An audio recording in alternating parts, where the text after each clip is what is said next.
এই এজন দাদা আছে সন্মুখত মুৰ্গী হাঁহে লৈ আহিছে এতিয়া আমি চাওঁ তেওঁ বিক্ৰী কৰে নেকি আমাৰ এটা ল'বলৈ ইচ্ছা আছে তো দাদা এইবিলাক কি হাঁহ নেকি মুৰ্গী নাই এইটো কি বিক্ৰী কৰিব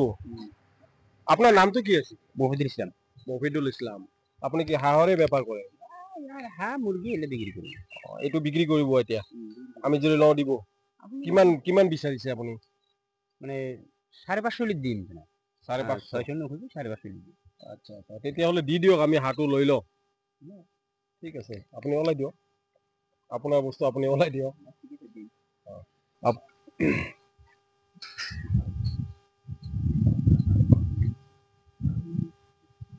ঠিক আছে দিয়ক এনে ঠিক আছে বান্ধি দিয়ক হাঁহটো এওঁ বান্ধি আছে ধুনীয়াকে যিহেতু নেকি মই বহু দূৰত লৈ যাম বুলি ভাবিছে ঠিক আছে হ'ব হ'ব হ'ব হ'ব আৰু বেছি নালাগে এই হাঁহটো মই লৈ ললো তো এই হাঁহটো আপুনি বিক্ৰী কৰিম কিমান সময়ত ধৰি ঘূৰি আছে যে হাঁহটো বিক্ৰী কৰাৰ কাৰণে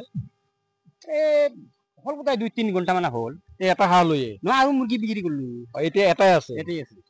এতিয়া আমি লোৱাৰ পিছত এইটো আপুনি এতিয়া ডাইৰেক্ট ঘৰতে যাব পাৰিব তো আমি হাঁহটোৰ কাৰণে আপোনাৰ পৰা যিহেতু নেকি ললো এতিয়া হাঁহটোৰ পইচাটো আমি দি দিওঁ নহয় এয়া আপোনাৰ আপুনি 550 বিচাৰিছে আমি 550 দিছো আপোনাৰ লগত 1 টকা দামান আমি কৰা নাই হয় না নহয় এতিয়া আপুনি যাবই বোধহয় এই আপোনাৰ এটা সুবিধাৰ কাৰণে যে যেহেতু নেকি আপুনি এটা হাঁহ লৈ বহুত সময় ধৰি ঘূৰি আছে এতিয়া আপুনি ঘৰতো যাব পৰা নাই তো আমি হাঁহটো ললো কিন্তু এই হাঁহটো এগেইন আপোনাকে ঘূৰাই দিলো লওক লওক লওক লওক লওক আপোনাক দিছো দিয়ক লওক না না কৈ আছো মই আপোনাক লওক আপুনি লওক এইটো খুলি দিয়ক খুলি আপুনি ইয়াতে ভৰাই লওক ভৰাওকচোন আচ্ছা ঠিক আছে আপুনি ভৰাওক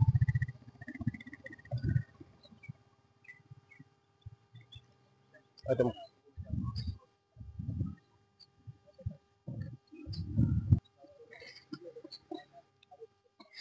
তো আপোনালোকেতো ডেইলি বিক্ৰীয়ে কৰে হাঁহ আজি আপোনাৰ এক দেৰিও হৈছে 2 নম্বৰত আমি আমাৰ চেনেলৰ তৰফৰ পৰা আপোনাক এই হাঁহটো আপোনাৰ পৰিয়ালক লৈ আপোনাৰ ল'ৰা ছোৱালীক লৈ আপোনাৰ তেওঁক লৈ বেগমক লৈ আপুনি ধুনীয়াকৈ আজি এসাঁজ খাব বুজিছে নে নাই জনাব কথা হ'ল কি আপুনি ভালেই কৈছে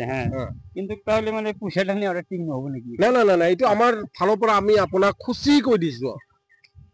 আপুনি হাঁহটোৰ দাম যিমান বিচাৰিছিল সিমানে দি দিছো আপোনাৰ পৰা হাঁহটো মই কিনি লৈছো না নাই এতিয়া আপুনি যেনিবা মোৰ ডাঙৰ ভাই সৰু ভাইক দিব পাৰে না নাই মোক সেইটো পাৰে সেয়ে মই সৰু ভাইয়ে ডাঙৰ ভাইক দি দিছো বোলে ধুনীয়াকে পৰিয়ালটো লৈ সেনেকে খাব অন্য দিনটো আপুনি বিক্ৰী কৰে আজি আপুনি পৰিয়ালটোক লৈ ধুনীয়াকে খাওকচোন অন্য দিন আপুনি বিক্ৰী কৰে ধুনীয়াকে পৰিয়ালবিলাকে খায় আজি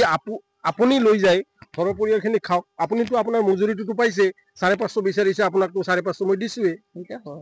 আজি আপুনি ধুনীয়াকে লৈ যায় আপোনাৰ বেগমৰ লগত ল'ৰা ছোৱালীবিলাকৰ লগত লৈ এনেকে ধুনীয়াকৈ এসাঁজ খাওক তো ৰাইজ আপোনালোকে চালে যে আমি এই দাদাজনক যেনেকুৱা এটা সৰু ভাই ডাঙৰ ভাইৰ এটা ৰিলেশ্যন ধৰি আমি তেওঁক এটা সহায় হাঁহটো খাবলৈ দিলো তো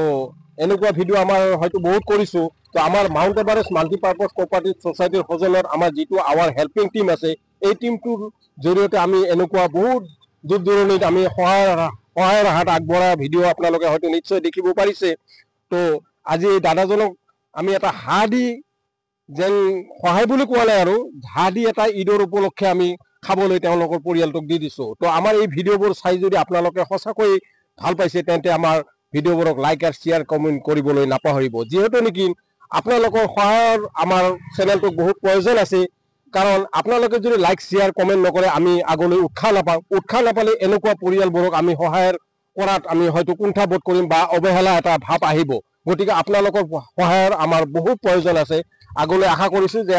আপোনালোকে আমাৰ চেনেলটোক বহু লাইক আৰু শ্বেয়াৰ কমেণ্ট কৰিব